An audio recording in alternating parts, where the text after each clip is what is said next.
చాలా సంతోషం. గౌరవ ముఖ్యమంత్రి గారు ఈ తెలంగాణ భూభారతి ROR 2024 చట్టాన్ని గురించి ఈ రాష్ట్ర ప్రభుత్వంలో గడిచిన సంవత్సరం నుంచి ఈ రాష్ట్రంలో జరుగుతున్న పరిస్థితుల గురించి యావత్ తెలంగాణ 4 కోట్ల ప్రజలను ఉద్దేశించి దేవాలయం లాంటి ఈ పవిత్రమైన అసెంబ్లీలో దేవుళ్ళ లాంటి మీ సమక్షంలో చాలా స్పష్టంగా వివరించడం జరిగింది. అధ్యక్ష, ఏదైనా ఒక చట్టం చేసినా, ఒక జీవో ఇచ్చినా, ఒక మెమో ఇచ్చినా అది మన స్వార్థం కోసం ఉండొద్దు అధ్యక్ష. ఏ చట్టమైతే ఆనాడు 2020 కానివ్వండి, ధరణి కానివ్వండి తెస్తే గ్రామీణ ప్రాంతంలో ఉండే కోట్లాది మంది రైతులు, చిన్న చిన్న కమతాలున్న భూస్వాములు ఎలా ఇబ్బంది పడ్డారో ఆనాడు మనం ప్రత్యక్షంగా చూసాం. దాంట్లో ఈ సభలోనే ఉన్నవాళ్ళు కాదు, ఆ సభలో ఉన్నవాళ్ళు కాదు, ప్రతిపక్ష నాయకులు కాదు, ముఖ్యమంత్రిగా రేవంత్ రెడ్డి గారు కాదు, మా శాసనసభ పక్ష మంత్రిగా శ్రీధర్ బాబు గారు కాదు, చివరికి రెవెన్యూ మంత్రిగా నేను కాదు, తమరో కాదు, అందరం ఈ ధరణితో 2020 చట్టంతో పడ్డ బాధలని విముక్తి కోసం ఒక అద్భుతమైన ప్రజలు హర్షించే ప్రజల సూచనలకు అనుగుణంగా కొద్దిగా లేట్ అయినప్పటికీ అన్న మాట ప్రకారం ఆనాడు ఎన్నికల ముందు ఎన్నికల మేనిఫెస్టోలో ఆనాటి మేనిఫెస్టో చైర్మన్గా శ్రీధర్ బాబు గారు ఒక అంశాన్ని చేర్చారు. అది భూమాతగా ఇందిరమ్మ రాజ్యం వచ్చిన తర్వాత దీన్ని మారుస్తామని చెప్పారు. ఆ భూమాతే ఈ భూభారతి. ఈ భూభారతి పేరుని యావత్ తెలంగాణ రాష్ట్రంలో ఉండే కోట్లాది మంది ఈనాడు హర్షిస్తున్నారు అధ్యక్ష. మొన్నటి నుంచి నేను చూస్తున్నాను, సుమారు నాకు వేలాదిగా ఫోన్లు వచ్చాయి అధ్యక్ష. గ్రామీణ ప్రాంతాల్లో పండగ వాతావరణం ఉంది అధ్యక్ష. అంటే ధరణి ఎప్పుడైతే పోయిందో, 2020 చట్టం ఎప్పుడైతే భూస్థాపితం చేసి దాన్ని బంగాళాఖాతంలో వేశామో, పూర్తి ప్రక్షాళన చేసి ప్రజలకి సంబంధించి ప్రజలు ఆమోదించదగ్గ ఈ చట్టంతో ప్రజలు ఈనాడు సంతోషపడుతున్నారు అధ్యక్ష. ఏదైతే దీని మీద ప్రతిపక్ష నాయకులు, ప్రధాన ప్రతిపక్ష నాయకులు అంటే ఎలా రాలేదు, ఇందాక తమరికి విన్నవించుకున్నాను, ఈ సభకు చెప్పాను.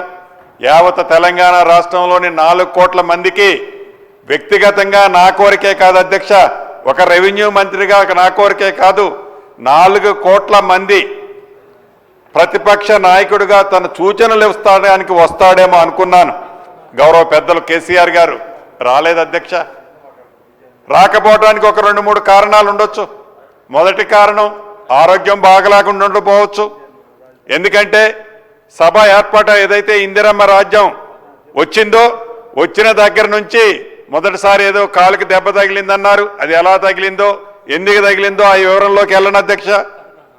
తర్వాత కూడా ఎప్పుడైనా ఈ సభలో మిగతా చర్చలకు వస్తారేమని ఆశించాము అధ్యక్ష, రాలేదు అధ్యక్ష. చివరికి ఇందాక తమరికి ఎన్నవిచ్చినట్టు ఇక అద్భుతమైన చర్చ జరుగుతుంది. అనుభవజ్ఞులు, ఇందాక గౌరవ ముఖ్యమంత్రి రేవంత్ రెడ్డి గారు చెప్పినట్లు వారి సూచనలు సలహాలు కూడా తీసుకుందాం అనుకున్నాం అధ్యక్ష. ప్రధాన ప్రతిపక్ష నాయకుడు రాకపోయినా ప్రధాన ప్రతిపక్ష సభ్యులు ఇందాక గౌరవ ముఖ్యమంత్రి గారు ఏదైతే వివరించారో చాలా డీటెయిల్గా వివరించారు అధ్యక్ష. ఏ రకమైన అలజడి, అరాచకం, దౌర్జన్యం ఎలా చేశారో ఆడున్న కాగితాలు కానీ, అంతకుముందు మీ మీద విసిరేసిన పుస్తకాలు కానీ, నన్ను మ్యాన్ హ్యాండిలింగ్ చేయడానికి వచ్చిన సందర్భం కానీ ప్రత్యక్షంగా ప్రతిదీ చూశాం అధ్యక్ష. వారు సూచనల్ని కేవలం ఇందాక గౌరవ ముఖ్యమంత్రి గారు చెప్పినట్లు ధరణిలో భాగవతాలు ఎక్కడ బయటపడతాయో అని, ఈ ROR చట్టము 2024 అప్రూవల్ అయితే వారి భాగవతాలు బయటపడితే తెలంగాణ ప్రజలు ఏ అరాచకం చేశారో ఈ తెలంగాణ ప్రజలు భవిష్యత్తులో ఆ దొరల్ని ఈ రాష్ట్రంలో ఉండనీరు అని ఏకైక భయమతో ఈ చట్టాన్ని, ఒక మహా అద్భుతమైన చట్టాన్ని అప్రూవ్ చేయకుండా, ఈ సభలో అప్రూవ్ చేయకుండా ఉండే విధంగానే ఆ అరాచకం జరిగిందని యావత్ తెలంగాణ ప్రజలు కూడా ప్రత్యక్షంగా చూశారు అధ్యక్ష. ఇక బీజేపీ పక్ష నాయకులు మహేశ్వర్ రెడ్డి గారు మొత్తం ఈ 22 క్లాజుల్లో మహేశ్వర్ రెడ్డి గారు కొన్ని క్లాజులు సవరణ చేయాలి అని చెప్పారు. అదే రకంగా బీజేపీకి సంబంధించిన శంకరన్న కూడా కొన్ని సూచనలు లిఖితపూర్వకంగా తమరికి నిన్న ఇచ్చారు. అదే రకంగా చాలా వివరంగా విపులంగా ఎంఐఎం ఫ్లోర్ లీడర్ అక్బరుద్దీన్ బాయ్ గారు చాలా స్పష్టంగా దీనికి సంబంధించిన అనేక అంశాలని వివరించడమే కాకుండా వారు కొన్ని సూచనలు సలహాలు ఇచ్చారు. అదే రకంగా సిపిఐ నాయకులు, ఉద్యమాలకు బాటపట్టే నాయకులు వారు కొన్ని, సాంబశివరావు గారు కొన్ని సూచనలు ఇచ్చారు. ఈ సూచనలన్నిటినీ పరిగణనలోకి తప్పకుండా ప్రజలకి మంచి జరిగే సూచనలు ఏవైతే ఇచ్చారో క్లాజ్ వైజు ప్రతి దాన్ని రేపు రూల్స్ ఫామ్ చేసేటప్పుడు వాటన్నిటినీ సైలెంట్గా ఎక్కడైతే ఉందని వారు అనుకుంటున్నారో వాటిని ఈ ప్రభుత్వము, ప్రజా ప్రభుత్వము, ఇందిరమ్మ ప్రభుత్వము చాలా స్పష్టంగా రూల్స్ ఫామ్ చేసేటప్పుడు వాటికి ప్రతిదీ కూడా మీరు చెప్పిన అంశాలని చట్టంతో పాటు దీంట్లో చేర్చడం జరుగుద్దని కూడా తమరి ద్వారా ఆ గౌరవ సభ్యులకి తెలియజేస్తున్నాను అధ్యక్ష. ఇక 1-2 విషయాలు చెప్పి నేను ముగిస్తాను అధ్యక్ష. ప్రధానంగా నిన్న ఉదయం కొచ్చినవర్లో ఈ ఆర్డీఓ వ్యవస్థ, రెవెన్యూ వ్యవస్థ మీద నాకు ఒక క్వశ్చన్ వచ్చింది అధ్యక్ష. క్వశ్చన్ వచ్చినప్పుడు ధరణి 2020 చట్టం ఎలా తప్పులు తడకలతో ఉందో ఈ ఆర్డీఓలు, ఎంఆర్ఓలు, కలెక్టరేట్ల వ్యవస్థ కూడా తప్పులు తడకగా ఉన్నదనడానికి నిదర్శనమే నిన్న వారి సభ్యులు రాజేశ్వర రెడ్డి గారు కానివ్వండి, మిగతా సభ్యులు కానివ్వండి, ఎప్పుడైతే నేను ఆ క్వశ్చన్కి ఆన్సర్ చేయడానికి లెగిసినప్పుడు నా నియోజకవర్గము 3 మండలాలు 3 జిల్లాల్లో ఉన్నాయి, 2 మండలాలు 1 జిల్లాల్లో ఉన్నాయి, నా నియోజకవర్గం 4 జిల్లాల్లో ఉంది. అధికారులతో నా సమస్యలు చెప్పుకోవటానికి ఇబ్బంది లేదు ఉన్నది అని ఇక్కడ ఉన్న సభ్యులు చాలా మంది వారు ఆవేదన వెల్లబుచ్చారు.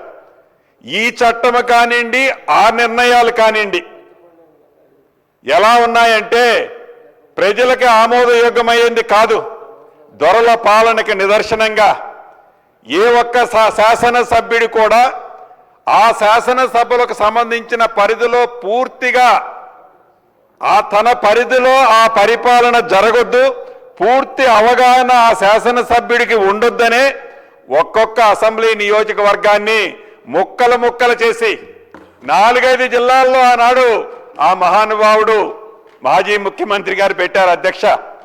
అంటే దానికి నిదర్శనమే ఈ చట్టం కానీ ఆనాడు ఎంఆర్ఓలు, ఆర్డీఓలు, కలెక్టరేట్లు కానీ. ఇక రెండో విషయానికి వస్తే అధ్యక్ష,